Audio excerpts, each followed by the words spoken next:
नमस्कार, मैं हूं मनप्रीत और आप देख रहे हैं आपका अपना चैनल वायरल सच। आकर्षण उप्पल आजकल सुर्खियां बटोर रहे हैं। कारण है सरकार के द्वारा की गई नाइंसाफी। जी हां, सभी जानते हैं कि क्या कुछ बीता है पिछले दिनों में। जो लोकतंत्र का स्तंभ है उसको कहीं ना कहीं आहत करने का प्रयास किया जा रहा है और दबाव डालने का काम किया जा रहा है। आकर्षण उप्पल के बारे में सभी जानते हैं कि एक कवरेज के लिए वो तहसीलदार के ऑफिस में गए थे, जहां पर जो है वहां पर जो लोग बेबस अपने आप को महसूस कर रहे थे, उनकी खबर कवरेज कर रहे थे। तभी जो है तहसीलदार से बात करने की उन्होंने कोशिश की। जो वहां पर तहसीलदार थी बबीता, उन्होंने उनको देखा और वॉशरूम की तरफ जो है वो जाने लगी, तभी उनके पीछे वो भी गए। पर चीज को किस तरीके से तोड़ा मरोड़ा गया है कि किसी भी चीज की पुख्ता जानकारी के बिना जो है आकर्षण उप्पल को जेल की सलाखों के पीछे डाल दिया गया है। क्या इसके पीछे का कारण है, आज ये चर्चा का विषय रहेगा। और आज हमारे साथ मौजूद हैं अधिवक्ता कुलभूषण भारद्वाज जी। नमस्कार। हमारे साथ जन सेवक क्रांति पार्टी से हैं राष्ट्रीय कार्यकारिणी सदस्य योगेश कटारिया जी और समाज सेवी माइकल सैनी जी। आइए इन तीनों से बात करते हैं और जानते हैं कि क्या है इनके विचार। सभी का बहुत बहुत स्वागत है, आप तीनों का बहुत बहुत स्वागत है कि आप इस चर्चा का हिस्सा बन रहे हैं। सबसे पहले आपसे पूछना चाहेंगे कि कितना आप जानते हैं ये जो पूरा अभी हम कहे कि ये घटना घटी है, इसके बारे में कितना आपको पता है और आपके क्या इसके ऊपर विचार हैं? जी कुलभूषण जी। देखिए, लोकतंत्र के अंदर जिस प्रकार से मीडिया को चौथा स्तंभ कहा गया है, मीडिया समाज के अंदर, देश के अंदर, प्रदेश के अंदर आम जनमानस की जो कठिनाइयां हैं, उनके जो हित हैं, जब उसकी सरकार अनदेखी करती है, अधिकारी वर्ग अनदेखी करता है, तो उसको दिखाने का काम मीडिया करता है और यही मीडिया का एक धर्म भी है।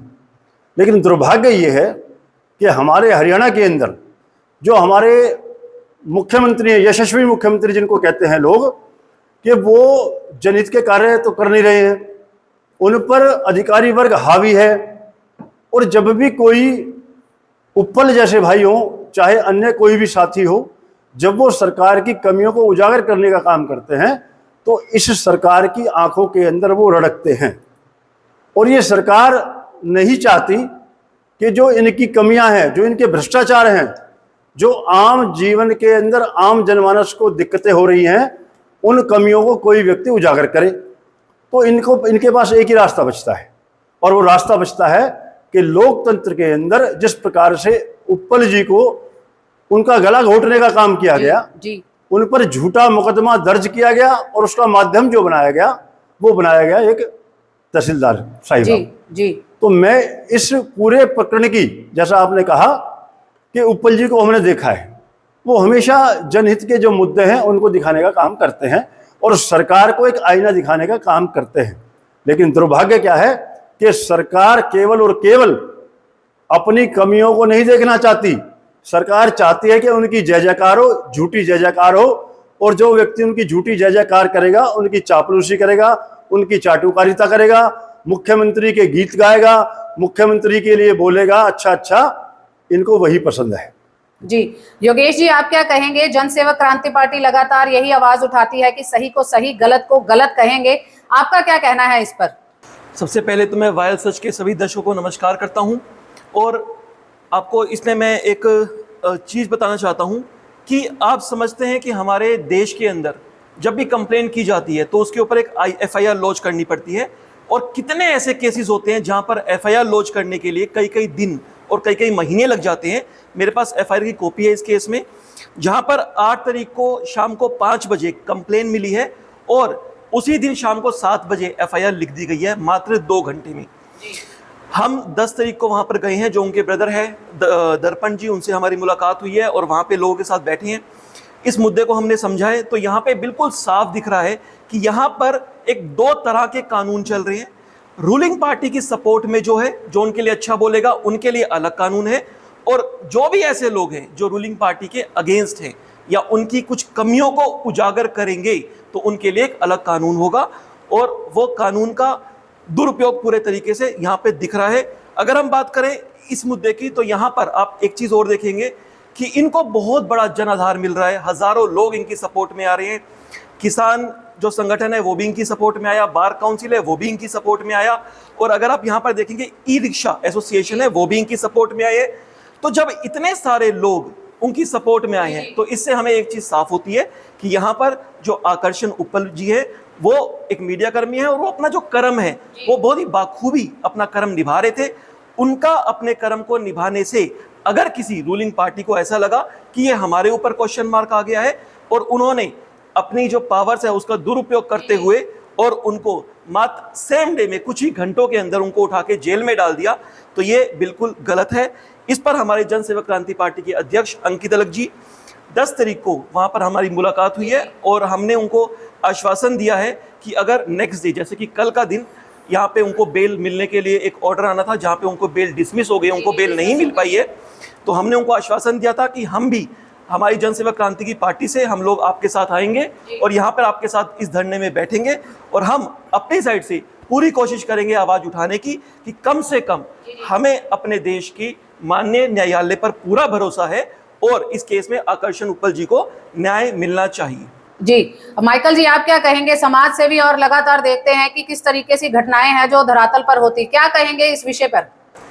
देखिए मनप्रीत जी, आकर्षण उप्पल जी एक समाज के बीच रहने वाले पत्रकार हैं, निष्पक्ष पत्रकार हैं, जिन्होंने मजदूरों के आंदोलन हो या किसानों का आंदोलन हो या कर्मचारियों का हो, सफाई कर्मचारियों का हो या आशा वर्कर कोई भी या पीटीआई टीचर हो, सबके मुद्दे उन्होंने उठाए हैं। हर पीड़ित का, हर शोषित वंचित का, हर गरीब तक का, एक रिक्शा वाले तक का मुद्दा उन्होंने उठाया है।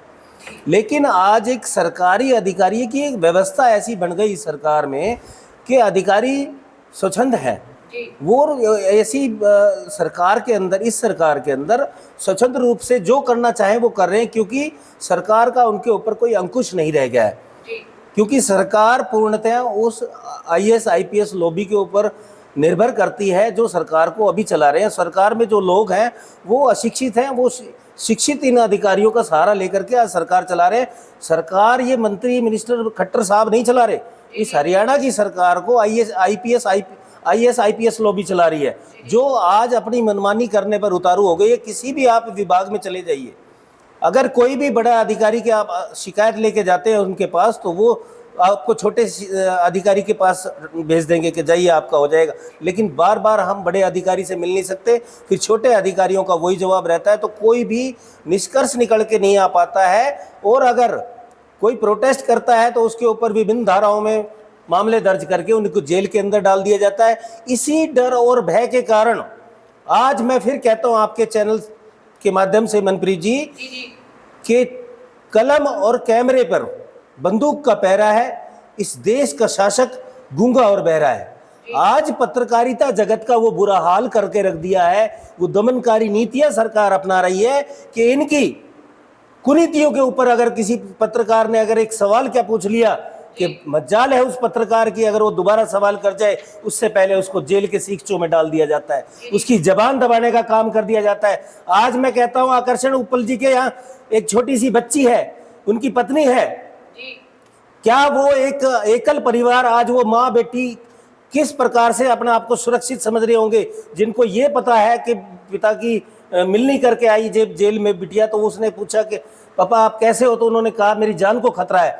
तो मैं आपके चैनल के माध्यम से कह देना चाहता हूं कि सरकार अगर पत्रकारों का और पत्रकारिता का दमन करने पर उतारू रही तो 2024 अब ज्यादा दूर नहीं है और यही पत्रकार आपकी सरकार की चूल्हे हिला करके रख देंगे और इस सरकार को परिवर्तित करके रखेंगे।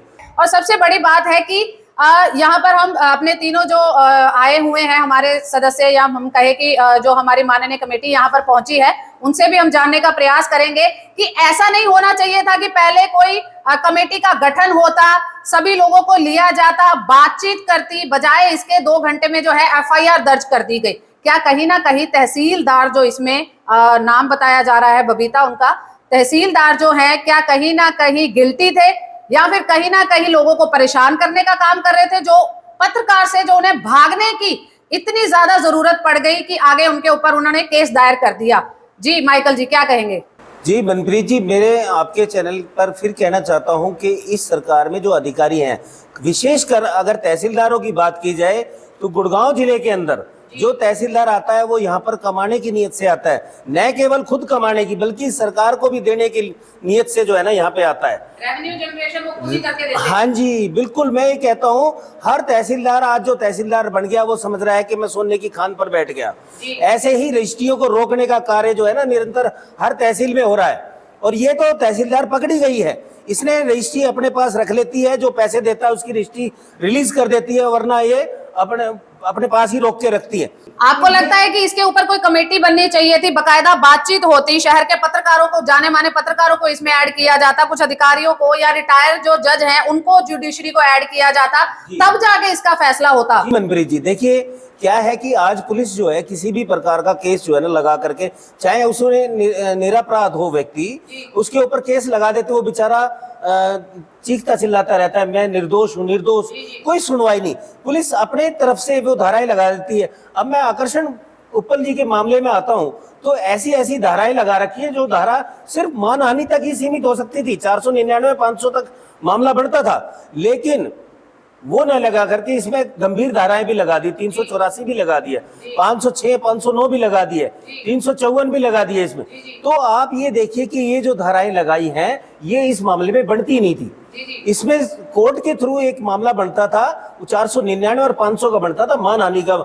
यदि मानहानि की है तो अगर कार्य में बाधा डाली है तो कार्य वो कर कहाँ रही थी, सारी दुनिया ने देखा है आकर्षण उप्पल के वीडियो में कि वो तहसीलदार जो है अपने टॉयलेट में साइड में वॉशरूम के साइड में, हाँ तो वहां छिप करके बैठी थी। क्यों 1 घंटे तक उन्होंने वहां पे छिप कर रहना पसंद नहीं किया? क्योंकि वो पीछा छुड़ाना चाहते थे और जनता बाहर खड़ी थी अपनी रजिस्ट्रियों को लेकर के और अपनी परेशानियों को लेकर के, अपने डॉक्यूमेंट्स क्लियर कराने के लिए। जनता की आवाज नहीं सुनने वाली ये तहसीलदार ने आकर्षण उप्पल को जो है ना वहां पर उन्होंने वो जो सत्य दिखाया, अब सत्य की विरोधी है ये सरकार और ये अधिकारी। योगेश जी, आप क्या कहेंगे कि ऐसा नहीं लगता था कि इसके ऊपर सही में कमेटी का गठन होना चाहिए, ताकि सही में जो अगर एसडीएम सही थी तो पहले तो वो वॉशरूम में क्यों गई, 1 घंटा छुपने का क्यों प्रयास करा?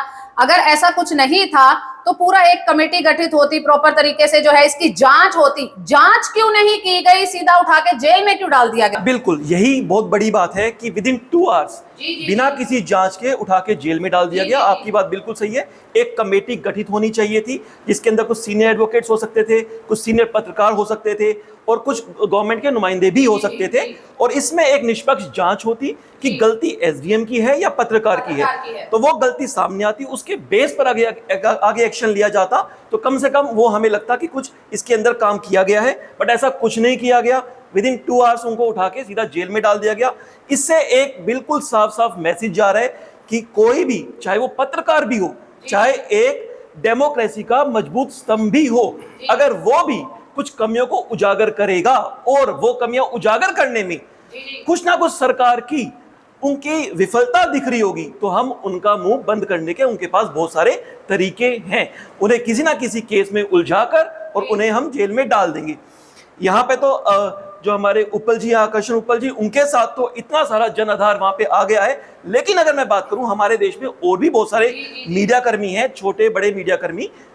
इसका मतलब अब वो जो मीडिया कर्मी हैं उनके अंदर भी एक डर का, एक भय का माहौल यहां पर बनाया गया है कि आप कुछ भी करो लेकिन हमारे खिलाफ आवाज आप नहीं उठाओगे, हमारे खिलाफ आवाज आप उठाओगे तो हमारे पास बहुत सारे तरीके हैं, हमारे पास पावर है कि हम आपके खिलाफ हर तरह की जो भी हो सकता है आपको हरास करेंगे। जी, आप क्या कहेंगे? कुलभूषण जी अधिवक्ता हैं, जो माइकल जी बोल रहे हैं, जो धाराएं लगाई गई है वो इस तरीके से नहीं लगनी चाहिए थी, गलत तरीके से लगाई। आपको क्या लग रहा है कि ना कमेटी बिठाई, ना जांच करी, ना कोई बातचीत हुई, सीधा जो है एफआईआर दर्ज हो गई 2 घंटे के अंदर अंदर? ऐसी क्या मतलब सिचुएशन क्या थी कि फटाफट से एफआईआर करने की जरूरत पड़ गई? मेरे पास अभी एफआईआर कॉपी भाई से मैंने ली है। जी जी इसमें जो सेक्शन लगे हुए हैं, जी जी पहली बात तो ये है जी कि जितने भी ये सेक्शन है, एक अरनेश कुमार का आदेश है जी जी माननीय सुप्रीम कोर्ट के माध्यम से जी कि जिसमें 7 साल या 7 साल से नीचे की सजा होती है, जी उसके अंदर पुलिस बेल मिल जाती है थाने के अंदर जी, और जब वो चालान पेश करते हैं जी। उस दिन जो है उनको वहां पर जमानत नहीं पड़ती है। जी जी तो ये तो उसकी नियम की, कानून की उल्लंघना कर रखी है जो इसमें सेक्शन लगे हुए हैं। जी, तो मैं उसकी उल्लंघना है ये बिल्कुल जो एफआईआर के अंदर सेक्शन लगे हुए हैं, इसके अंदर जी, जी। कोई भी ऐसा सेक्शन नहीं है जिसके अंदर 7 साल से ज्यादा सजा हो। जी तो पहली बात तो यह है कि थाने के अंदर इनकी बेल हो जानी चाहिए थी। अब बात वो आती नहीं हुई है। नहीं हुई है। जी। अब मैंने कहा ना, अब जो ये लोग इन्होंने इतनी जल्दबाजी दिखाई जी जी कि उनको अरेस्ट किया, जी तो मैं तो आपके चैनल के माध्यम से ईमानदार यशस्वी जी जी मुख्यमंत्री जी से पूछना चाहता हूं कि माननीय मुख्यमंत्री जी, जो विजय दहिया आईएएस अफसर जिनके ऊपर भ्रष्टाचार का आरोप लगा जी। और जिनकी बेल खारिज हो गई, जी आपने ये जल्दबाजी उनको पकड़ने में दिखानी चाहिए थी। आप कहते हो हम भ्रष्टाचार को जीरो टॉलरेंस नीति पर चल रहे हैं, जी जी जी तो ये जो मुख्यमंत्री हरियाणा के हैं मनोहर लाल जी, ये जितने भी भ्रष्टाचारी हैं, ये भ्रष्टाचारियों के संरक्षक के रूप में काम कर रहे हैं। जी ये जनता को, उनको कोई किसी प्रकार की वो मिले ऐसा इनके मन में नहीं है। जी और बिल्कुल मैं सहमत हूं भाई की बात से, माइकल भाई की बात से, कि यहां पर सरकार को वो भ्रष्ट और करप्ट जी जी आईएएस और आईपीएस चला रहे हैं, जो मुख्यमंत्री को तो एबीसीडी का पता नहीं है। क्यों? जी। कारण है उसका, क्योंकि मुख्यमंत्री जी हमारे जो है, उन्होंने कभी सड़क पर संघर्ष नहीं किया, जी। उन्होंने कभी भी किसी कार्यकर्ता की लड़ाई नहीं लड़ी, जी उन्होंने कभी किसी जन आंदोलन के अंदर अगुवाई नहीं करी। जी, तो जी। उनको क्या पता जी कि किस प्रकार से समाज के अंदर सरकारी या गैर सरकारी विभाग के अंदर धांधलियां होती हैं, भ्रष्टाचार होता है। जी जी वो तो जैसा अधिकारी वर्ग इनको बताते हैं, उसी उतनी डुडुई बजाते हैं। पहले ऐसा भी था कुलभूषण जी कि अगर हम बात करें बंसीलाल जी की, या फिर हम बात करें चौटाला साहब की, या भजन लाल जी की बात करें, तो अधिकारियों को सिर्फ एक वर्बल कम्युनिकेशन देने की जरूरत थी, काम हो जाता था। आजकल जो अधिकारी है सर पर तांडव करने का काम कर रहे हैं कि अधिकारियों की मिली भगत जो है सीधा डायरेक्ट ऊपर कहीं ना कहीं रेवेन्यू सेट करने में है, इसलिए ऊपर से संरक्षण भी वही मिल रहा है। मैंने कहा ना अभी कि गुरुग्राम के अंदर जितने तहसीलदार थे, नायब तहसीलदार थे, उन पर एफआईआर दर्ज हुई, जी जी कमेटी बनी, जी उस कमेटी के निर्णय के आधार पर आज तक जी एक भी नायब तहसीलदार या तहसीलदार अरेस्ट हुआ है? जी। ये बताएं इस बात को, इस जी, बात की नहीं। जानकारी जी, दें। जी, जी। आज हरियाणा की जनता, हरियाणा का जनमानस पूछ रहा है मुख्यमंत्री जी से जी। कि यशस्वी मुख्यमंत्री जी, ईमानदार मुख्यमंत्री जी, आप बताएं जी कि आपने कितने भ्रष्टाचारियों को अब तक अंदर किया है। जी। आपकी नाक के नीचे पंचकुला के अंदर मैंने कहा विजय दहिया जैसे आईएएस अफसर, जी जी उससे पहले भी एक आईपीएस अफसर थे जो कि भगोड़े घोषित हो गए थे, जी उनको उन्होंने जाके हाईकोर्ट से बेल ले ली, जी। और आज ये कहते हैं कि उसका हमने नार्को टेस्ट कराया, वो ईमानदार साबित हो गया। तो ये तो जो भ्रष्टाचारी जितने भी हैं, उनको इनका काम है उनको गले लगाने का, जी और जो सच बोलेंगे उनके ऊपर झूठी एफआईआर दर्ज करके उनको जेल में डालने का ये काम करते हैं, बड़े अच्छे से करते हैं। जी माइकल जी और क्या एक बात और मैं जी बताऊंगा। जी जी अभी आपने देखा होगा कि एक परावर की जमीन का मामला उठा था। इसमें मैं एक चीज और आपसे पूछना चाहूंगी, अगर आपको ये सारी धाराएं पता है, क्या आप आकर्षण उप्पल जी का इसमें साथ देंगे कि इसमें जो है बेल मिल जानी चाहिए थी, फिर भी नहीं मिल रही, क्योंकि आप अधिवक्ता हैं? कुलभूषण भारद्वाजी नहीं, जी। हरियाणा का प्रत्येक वो व्यक्ति जो ये कहता है मैं जिंदा हूं और जिंदा दिखाई देना चाहता है, जी जी वो उप्पल जी के साथ है। और जी। जहां तक कानूनी लड़ाई की बात है, करनाल बार एसोसिएशन जो है, हम उनसे संपर्क करेंगे, जी। और आवश्यकता पड़ी तो हम भी भाई के साथ तन मन धन से साथ खड़े होंगे जी और इसका मुंह तोड़ जवाब देंगे। जी अब जो मैं आपसे बात कहना चाह जी रहा जी था, जी मुख्यमंत्री जी ने परावर के अंदर एक भूमि को लेकर मामला हुआ जी कि परावर के अंदर जो भूमि है वो ब्राह्मणों की भूमि है, जी उस पर एक विवाद हुआ, पूरे हरियाणा में आंदोलन हुआ। मुख्यमंत्री जी ने करनाल में घोषणा की, वहीं पर उनकी पूरे कैबिनेट के लोग भी बैठे थे, कि परावर की जमीन मैंने गौड़ संस्था को दे दी है और जो उस पर जुर्माना है वो भी मैंने माफ कर दिया है। जी अब पिछली तारीख पर जब वहां पर जन्मोत्सव बनाने की बात आई, तो नगर निगम ने वहां पर कोर्ट में जाकर कहा कि जमीन तो हमारी है, जमीन हमारी है। जी तो ये जो मुख्यमंत्री हैं, ये थूक कर चाटने का काम करते हैं। अभी आपको दूसरा उदाहरण दे रहा हूं मैं, 2 दिन पहले का। जी मुख्यमंत्री जी ने जो केरल स्टोरी फिल्म जो आई जी, है, जी। उसके ऊपर मुख्यमंत्री जी ने ट्वीट किया कि मैंने इसको हरियाणा के अंदर कर मुक्त कर दिया है, जी टैक्स माफ कर दिया है। जी और अब 2 ही दिन हुए थे, दोबारा से जो है उनका वो ट्वीट भी उन्होंने गायब कर दिया, और पता लग रहा है लोग फोन करके पूछ रहे हैं कि जी वो क्या हुआ मुख्यमंत्री की बात का। तो मैंने कहा ये मुख्यमंत्री थूक कर चाटने का काम करते हैं, दूसरा इनके पास कोई काम नहीं है। जी माइकल जी क्या कहेंगे? हाँ देखिए मंत्री जी, मैं कुलभूषण भाई की को जब ये करनाल बार एसोसिएशन से बात करेंगे तो मैं इनसे कहना चाहूँगा कि इसमें जो धाराएं लगाई गई हैं वो कहीं भी उनके ऊपर वो इफेक्ट नहीं करती हैं, मतलब वहाँ पे वो पूर्णतः खरी नहीं बैठती हैं वो, क्योंकि वो धाराएं जो है वो सही नहीं बैठती। अब ये है कि उनकी जमानत का जो बेस है वो यही है कि ये धाराएं फेल होंगी, सारी कैंसिल होंगी। वहाँ पे बार एसोसिएशन से जब आप बात करें तो आकर्षण उप्पल जी को जमानत लेने में इसी बिहार पे आसानी मिल जाएगी। लेकिन आज जो है वो सेशन के यहाँ उनकी ट्रायल लगनी है बेल की, और वो सोमवार को क्या डिसीजन आता है या मंगलवार को आता है, वो तब कोई जमानत की उम्मीद है। तब तक बेचारे आकर्षण उप्पल को एक सच्चाई बोलने की सजा जो है वो मिल रही है भाजपा सरकार में। कहते हैं कि अमृत काल की सरकार है, अगर यही अमृत बरस रहा है तो ऐसा अमृत किसी को नहीं चाहिए। हम तो ये कहना चाहेंगे। और देखिए, आकर्षण उपल कोई एक चलते फिरते पत्रकार नहीं है, वो एक आम आदमी से जुड़े हुए पत्रकार हैं। आज उनके फेवर में जो है यमुनानगर हो, कैथल हो, करनाल हो या पानीपत हो, कुरुक्षेत्र हो, ऑल ओवर हरियाणा, क्या मैं कहता हूँ पूरे भारतवर्ष के पत्रकार आज इस बात को लेकर के हैरान हैं कि ये अत्याचारी सरकार, इसको सुध कब आएगी। इसके सर पे इलेक्शन खड़ा है 2024 का, और ये अत्याचार करना अभी भी जारी रखे हुई है, और वो भी टक्कर अब की बार पत्रकारों से ली है। मैं कहना चाहूँगा कि ये बीजेपी के पत्रकार वर्सेस अगेंस्ट पत्रकार, खिलाफ वाले पत्रकार नहीं होंगे, ये सारे पत्रकार एक ही हैं। और जिस दिन इन पत्रकारों ने अपनी कलम और कैमरे का सही से इस्तेमाल करना शुरू कर दिया, तो मैं कहता हूं भाजपा की हर कण कण में भ्रष्टाचार रमा और समा हुआ है। अगर उसका खुलासा होने लगा तो जनता के बीच ये मुखौटा जो है ना शराफत का उतरते हुए खट्टर साहब देर नहीं लगेगी। तय बाजारी का मामला हो, CND वेस्ट का मामला हो, जहां खुद आपकी विजिलेंस ने कहा है कि ये अपराधी है, इनको जेल होनी चाहिए, इनके ऊपर कानूनी कार्रवाई करो, लेकिन आप उनके ऊपर कार्रवाई नहीं करते। एडिशनल कमिश्नर यहाँ गुड़गांव में रोहतास मीणा जी, जिनके ऊपर 2017 में आरोप तय हो गए, वो दोषी मान करके उनके ऊपर कार्रवाई करने के लिए विजिलेंस ने रिकमेंड किया, आप उनके ऊपर कार्रवाई नहीं कर रहे, आप FIR कर देते हैं और मंत्री संदीप सिंह को नहीं गिरफ्तार करते। इस पत्रकार को, आकर्षण उपल को, जिसने आपकी सच्चाई की कलाई खोल के रख दी, आपने उस पत्रकार को उसी दिन रात के 8 बजे गिरफ्तार कर लिया। क्या वो आतंकवादी था? क्या वो इतना गंभीर अपराधी था? क्या आपको तुरंत इमीडिएट गिरफ्तार करना पड़ा? नहीं तो उसको सुबह थाने में भी बुला सकते थे, कोई बात कर सकते थे, कोई समिति है उसकी जांच हो सकती थी। आपके मंत्री संदीप सिंह की भी तो जांच चल रही है, उन्हें क्यों नहीं गिरफ्तार कर लिया? आज भी वो कोच जो है न्याय के लिए तरस रही है। हरियाणा प्रदेश की बेटियां दिल्ली में बैठी है, आपको रिकमेंड करना चाहिए था, हरियाणा सरकार को, दिल्ली सरकार को रिक्वेस्ट करना चाहिए था कि मेरे प्रदेश की बेटियां, आज उनका अपमान कैसे हो रहा है। लेकिन खट्टर साहब, आप सरकार के आनंद ले रहे हैं, आप कुर्सी और राज के मद में मस्त होकर के चल रहे हैं, मदमस्त हाथी की तरह, और ये चाल ज्यादा दिन आपकी चलने वाली नहीं है। खट्टर साहब, मैं आपको फिर विनम्र आग्रह कर रहा हूं कि आप पत्रकारों के ऊपर अत्याचार तो कम से कम बंद कर दें। मैं बिल्कुल एग्री करता हूं कुलभूषण जी से और माइकल सैनी जी से कि इसमें कुछ सेक्शंस ऐसे हैं जो अट्रैक्ट नहीं होते हैं। अगर आप FIR को पढ़ेंगे तो, कंप्लेन को पढ़ेंगे तो अननेसेसरी कुछ सेक्शन इसमें ऐसे डाले गए हैं। और रिसेंट ही एक मुद्दा था जो वायरल सच ने उठाया था, एक 22 वर्षीय युवक जिसकी मृत्यु हुई थी आर्टेमिस हॉस्पिटल में डॉक्टर की नेग्लिजेंसी, उसकी FIR लिखने में 3 से 4 महीने का टाइम लगा। वहां पर IMA की साफ नेग्लिजेंस बोर्ड की रिपोर्ट थी कि इसमें नेग्लिजेंस हुई है।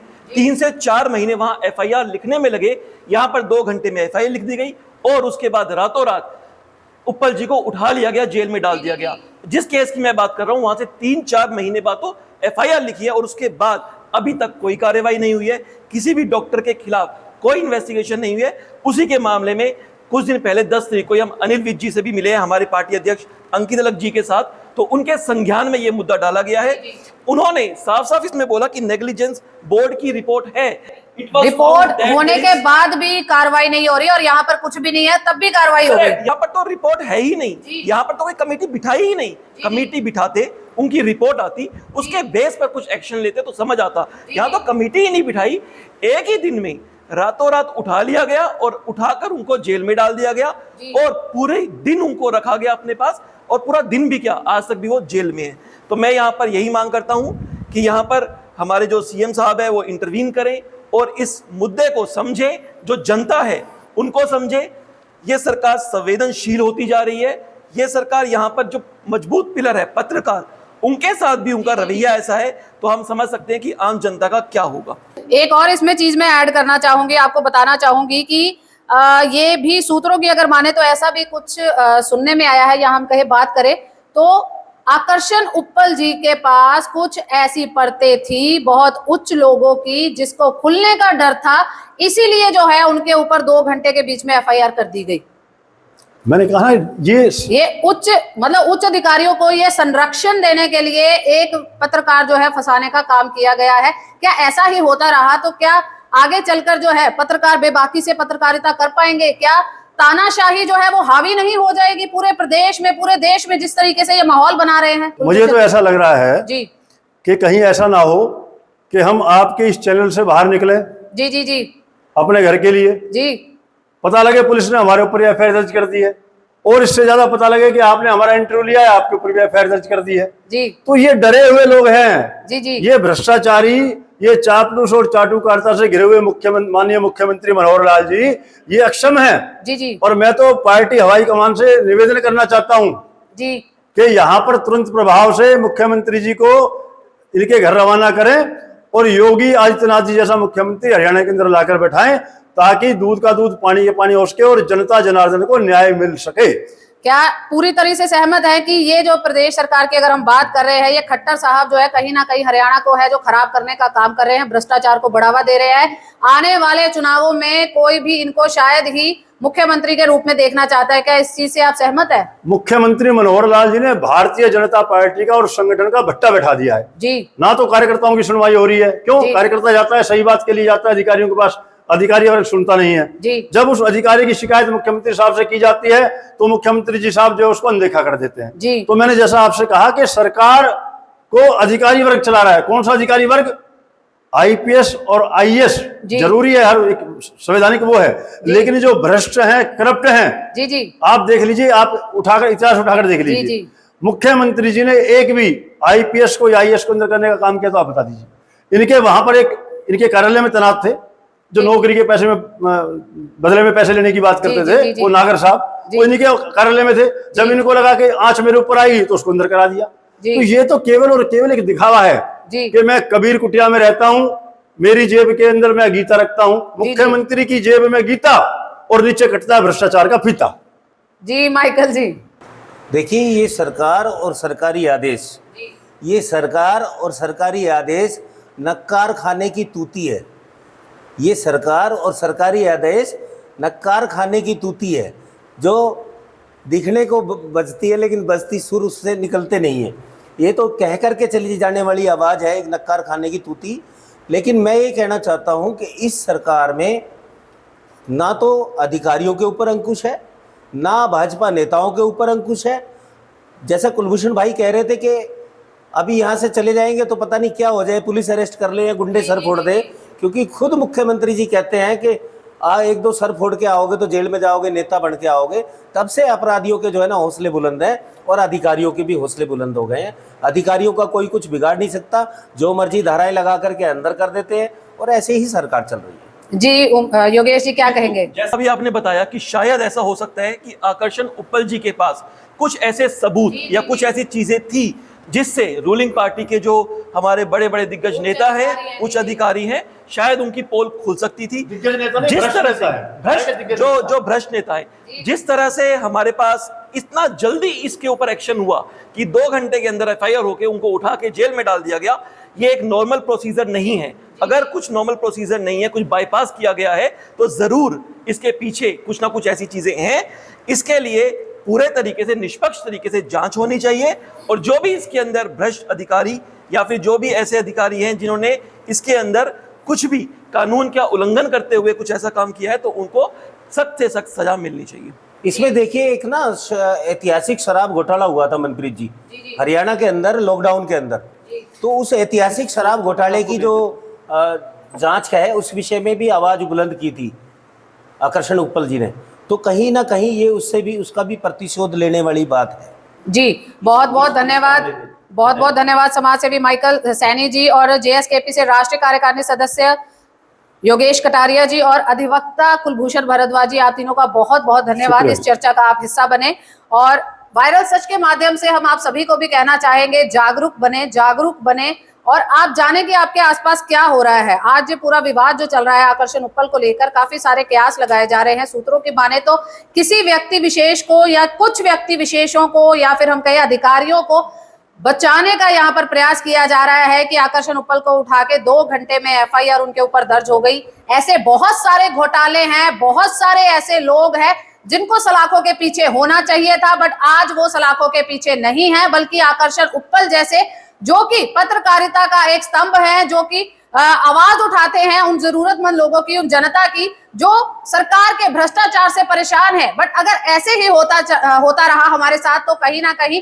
तानाशाही की ओर जो है पूरा देश अग्रसर हो रहा है। तो इसलिए आप सभी से भी रिक्वेस्ट है, इस वीडियो को जरूर शेयर करें, लाइक करें, नीचे कमेंट करना मत भूलिएगा।